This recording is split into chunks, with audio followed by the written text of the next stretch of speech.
Standby Super Balita sa Umaga Nationwide. Standby! Dito sa GMA, naniniwala kami na ang nagbabalita dapat walang kinikilingan, walang mga interes na pinoprotektahan, walang pinapangalagaan, kundi kapakanan ng sambayanan at katotohanan. Balitang walang bahid, walang labis, walang kulay. Serbisyong totoo lang. Alas 7! Handog sa inyo ng Super Radio DZBB at lahat ng Super Radio sa Luzon, Visayas at Mindanao. Live ngayong umaga. Ito ang Super Balita sa Umaga Nationwide. Nag-uulat live mula sa Super Radio DZBB. Narito sina Mike Enriquez at Joel Reyes-Zabel. Biyernes po ngayon, ikasampu sa buwan ng Nobyembre, taong 2023, dagdag singil sa kuryente. Ipatutupad ng Meralco ngayong Disyembre. Nobyembre. Ay, ngayong Nobyembre. Sorry. Ngayong Nobyembre. Sorry pare. Energy Regulatory Commission pinuna ang bilyon-bilyong pisong gastos ng National Grid Corporation of the Philippines na wala umanong kinalaman sa transmission ng kuryente. NGCP nagpaliwanag. Ekonomiya ng Pilipinas lumago sa ikatlong yugto ng taon ayon sa Philippine Statistics Authority. 2 kutsara ng kanin nasasayang ng bawat Pilipino kada araw ayon sa Philippine Rice Research Institute. Half-cup rice bill, planong buhayin. Vice President Sara Duterte hindi na po hihingi ng confidential funds para sa Office of the Vice President at Department of Education. Department of Education may kakulangan ng halos 70,000 mga guro ayon sa isang mambabatas. Mahigit 11,000 tonelada ng asupre o sulfur dioxide na ibinuga ng Taal Volcano kahapon, pinakamarami ngayong taon. Timor-Leste President Jose Ramos Horta bumisita sa GMA Network. Super Balita sa Umaga Nationwide. Yung sunog doon po sa ilang bahay sa San Andres, Maynila, patuloy pa rin inaapula. Alamin natin ang balita niya mula kay Manny Vargas. Man, go! Super Radio! Hindi pa rin ibinababa ang itinaas na third alarm na antas ng alarma ng sunog dito sa bahagi ng Arellano, kanto ng Tuason Street, San Andres, Malate, Maynila. Nagsimula ang sunog ganap na alas 5:36 nang itinaas ang unang alarma at sa mga sandaling ito ay nanatili ito mga tauhan ng Bureau of Fire Protection kung saan ay nakita pa natin ang isang linya ng Maynilad na inilagay na doon sa isa sa mga fire truck para siya namang mag-supply ng tubig. Ito'y sa gitna ng naranasang problema sa supply kanina na naging dahilan para bahagyang magkaroon ng tensyon matapos magreklamo ang ilang mga residente na wala namang tubig na naibubuga ang mga otoridad. Samantala sa mga sandaling ito ay pinutol na rin ng mga tauhan ng Meralco ang linya ng kuryente na naging problema rin ng mga pamatay sunog matapos na magkaroon o isa sa maging issue nila ay ang live wire doon sa bahagi nitong mga nasusunog na bahay na kanilang binobombahan ng tubig. Dahil na rin naman sa puti na ang apoy at puti na ang usok at wala pang deklarasyon ng fire under control, may mga residenteng nagsimula na ng magsibalikan, dala ang kanilang mga gamit, partikular na sa bahagi nitong residential area na hindi naman apektado ng sunog. Ako si Manny Vargas ng GMA Super Radio DCWD. Dapat totoo. Super Radio! Bantay Panahon. Umiiral pong easterly so mainit na hangin mula o sa dagat Pasipiko sa Southern Luzon, Visayas at Mindanao. Yung mga islaw ng Batanes at Babuyan ay magkakaroon po ng bagyong maulap hanggang sa maulap na papurin na may pulupulong mahinang pagulan dulot naman ng hanging amihan. Habang ang Metro Manila at nalalabing bahagi ng bansa makararanas sa bagyong maulap hanggang sa maulap na kalangitan na may pulupulong mga pagulan, pagkulog pagkidlat dulot ng easterlies at localized thunderstorm. Bantay Panahon. Ito ang Super Balita sa Umaga Nationwide.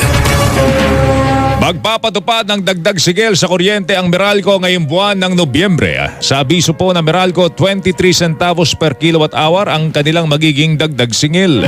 Katumbas po ito ng 47 pesos para sa mga kumukonsumo ng average 200 kilowatt hour at 117 pesos para sa mga kumukonsumo naman ng 500 kilowatt hour.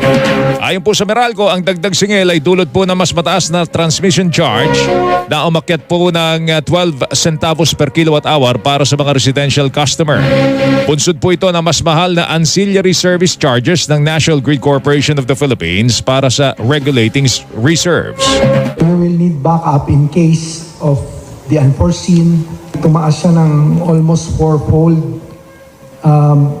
at naaprubahan naman yung additional na almost 258 megawatts for regulating reserve.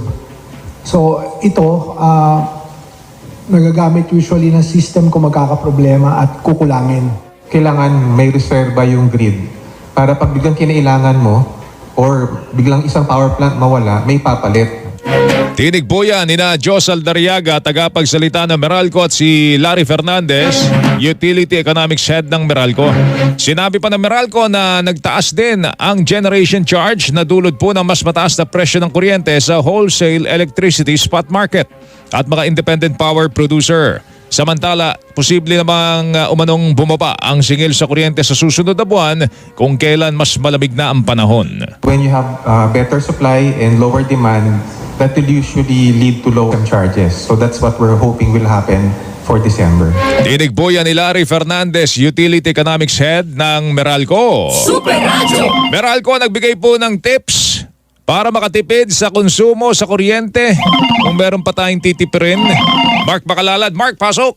Super Radio. Pinalalahanan ng Manila Electric Company o Meralco ang kanilang mga customer na maging masinop sa paggamit ng kuryente. Ito ay upang mas mabantayan ang kanilang konsumo. Ilan sa mga energy saving tip na maaaring gawin ng mga customer ay ang pagtanggal sa pagsaksak ng mga appliance na hindi ginagamit, pagpapanatili ng kalinisan ng mga filter ng air conditioner para ma-optimize ang gamit ito, at ang paggamit ng LED na ilaw. Kasunod dito sinabi ng Meralco na mas mababantayan ng mga consumer ang kanilang mga bill sa kuryente sa tulong ng Meralco Mobile App Appliance Calculator na siyang nagbibigay ng impormasyon ukol sa konsumo ng iba't ibang uri ng mga appliances at gadget.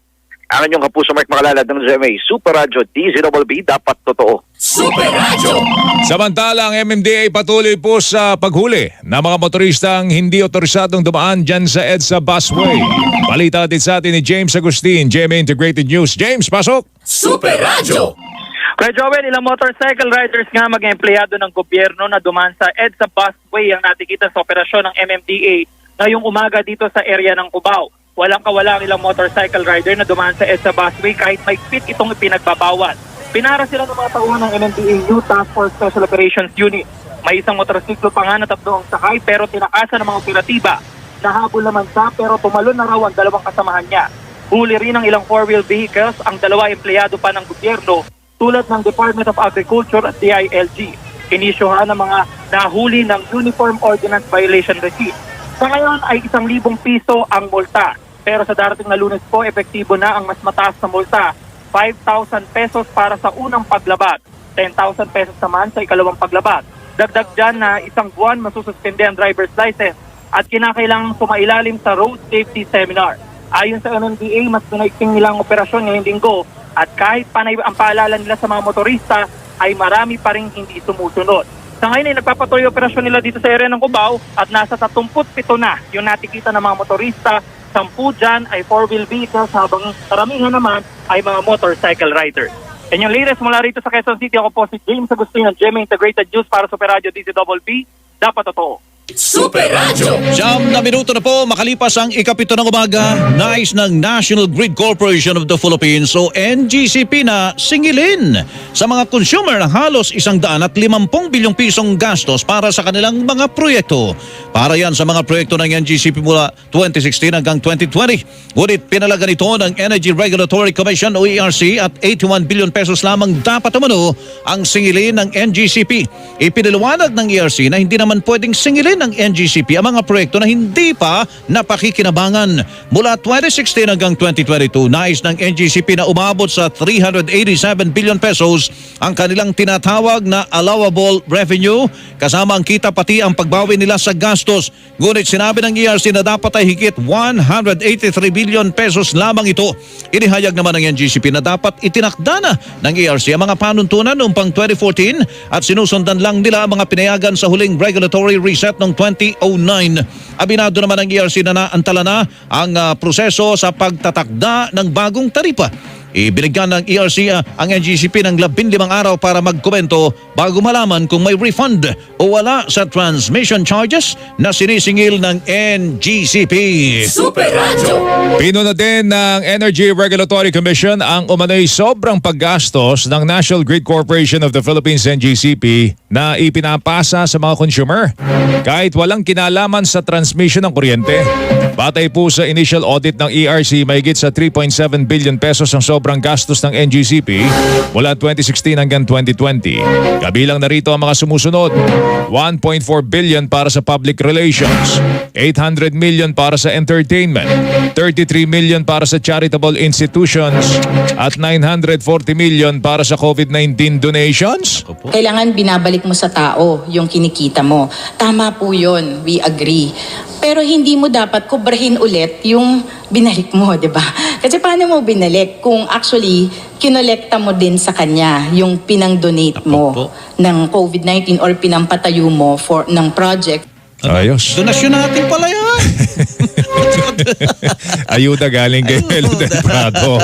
Tinig po ni Attorney Mona Lisa Di Balanta, chairperson ng Energy Regulatory Commission. Lahat na lang yata binibigyan natin ayuda, pati mga big companies na pare. Opo. Ayan, NGCP. Ayaw rin pong payagan ng ERC ang higit sa 1 bilyong pisong bonus, sweldo at non-mandatory benefits na ibinigay ng NGCP sa mga empleyado na agad namang ipinagtanggol ng NGCP. When we give bonuses to our employees, I don't think there's anything devious incentivizing good hard work. Pinagtanggol din ng NGCP ang gastusin po nila sa advertising. When you say kasi ads, advertising, hindi yan marketing. You know, I keep telling everyone that when you say advertising, marami kaming advertising expenses. One of them would be something that we really pursue, yung right-of-way safety and right-of-way safety and the Anti-Power Line Disturbance Act, promotion of that. Tinig po yan ni Attorney Cynthia Alabanza, tagapagsalita ng National Grid Corporation of the Philippines. Super Radyo. Lumago ang ekonomiya ng Pilipinas sa ikatlong yugto ng taon. Ayon kay Undersecretary Dennis Mapa, National Statistician at Civil Registrar General ng Philippine Statistics Authority, umakyat sa 5.9% ang Gross Domestic Product o GDP ng Pilipinas sa ikatlong quarter mula 4.3% o ikalawang yugto ng taon. Ang GDP ay ang kabuang produkto at serbisyo na nalikha sa bansa. Kabilang naman sa nag-ambag sa paglago ng ekonomiya ang wholesale at retail trade na nakapagtala ng 5%, financial and insurance activities na may 9.5% at construction na nakapagtala ng 14%. Nakapagtala din ng positibong paglago ang mga pangunahing sektor tulad ng agrikultura, forestry at fishing. Ayon kay National Economic and Development Authority o NEDA Secretary Arsenio Balisacan, ang naitalang paglago ng ekonomiya ng bansa sa ikatlong yugto ng taong ito ang pinakamabilis sa mga tinatawag na emerging economies sa buong Asia. This performance makes our economy the fastest among the major emerging economies in Asia that have released their third quarter 2023 GDP growth. Ang tinig ni National Economic and Development Authority o NEDA Secretary Arsenio Balisacan. Super Radyo. Kailangan lumago sa 7.2% ang gross domestic product ng bansa sa huling yugto ng taon. Ayon kay National Economic and Development Authority Secretary Arsenio Balisacan, ito ay para maabot ang target na 6% hanggang 7% ang paglago ng ekonomiya ng bansa ngayong taon. It's still doable, still within reach, but of course the challenges are there, particularly the continued external factors, the threats that come from these geopolitical tensions, and of course the domestic inflation that we are facing. Naniniwala naman si Balisacan na posible pa rin itong maabot dahil sa patuloy na pagbagal ng inflation sa bansa. Malaki ang papel ng inflation sa pagbuhay ng ekonomiya ng Pilipinas. As we further beat inflation down, we would be able to significantly improve economic performance. Because the inflation is a major factor contributing to the slowdown of household consumption. Tinig po ni NEDA Secretary Arsenio Balisacan. Super Radio. 2 kutsara ng kanin ang nasasayang ng bawat Pilipino kada araw. Yan ay batay sa pag-aaral ng Philippine Rice Research Institute o PhilRice ng Department of Agriculture. Ayon kay Dr. Karen Baroga, Deputy Executive Director ng PhilRice, katumbas ito ng 7.2 bilyong piso kada taon at maaari sanang makapagpakain ng 2.5 milyong Pilipino. Ayon kay Baroga, takaw mata ang maraming Pilipino, kaya naman hinihimok ng PhilRice ang publiko na kumain lamang ng kanilang kailangan. Patuloy din ang kanilang kampanyang half cup serving ng kanin. Marami kasi yung sabi nga natin takaw mata. So we are actually, the campaign says get only what you need. And in what we have done in the past was to encourage a half cup serving. Ang tinig ni Dr. Karen Eloisa Baroga, ang Deputy Executive Director ng Philippine Rice Research Institute. Super Radio. Isusulong ng Philippine Rice Research Institute o PhilRice sa Senado na muling buhayin ang dating panukala na half-cup rice bill o anti-rice wastage bill. Taong 2013 nang isulong ang naturang panukala ni dating senador at ngayon po'y Pangulo Bongbong Marcos. Ayon po sa PhilRice, sa ngayon ay meron ng 46 na mga lokal na ordinansa sa bansa na nagpapatupad po ng half-cup rice sa mga establishmento. Kabilang na rito ang Quezon City, Maynila, Puerto Princesa City, Davao City, Cebu City, Baguio City, Iloilo City at iba pang mga pangunahing syudad sa Pilipinas. Ayon po kay Dr. Hazel Antonio, Deputy Communications Head ng PhilRice, ang mga lokal na pamalang ito ay nangako na palagi ang gawing available ang half rice sa kanilang mga nasasakupang establishmento para sa mga customer na hindi kayang umubos ng isang cup o yung mga nagtataguyod po ng unlimited rice. Meron na po tayong 46 na ordinances ng half cup. Meron din po tayong proposed Senate bill before by President BBM nung senator pa siya na half cup of rice. Hindi lang siya na naipasa as batas kasi natabunan siya. Pero ayun, we'll try to revive that and to have another Senate bill. Tinig po ni Dr. Hazel Antonio, Deputy Communications Head ng PhilRice. Ito ang Super Balita sa Umaga Nationwide. Ay mga kapuso, nandito na po ang amihan. Andyan na po ang hamog. Dapat to binabantayan po natin yung ating katawan. Dapat po nag-iingat po tayo. Pag may nararamdaman, kailangan pakinggan ng katawan. Huwag po itong babaliwalain. Unahan po natin ang sakit. Agad po tayong magpakonsulta po sa doktor. Makinig po sa katawan, makinig po sa doktor. Kapag may gamot na inireseta po sa inyo, sundin at inumin. Tandaan, para sa dekalidad at abot kayang gamot, huwag po kayo mahiya magtanong. Hanapin po ang check po ng RightMed, mga kapuso.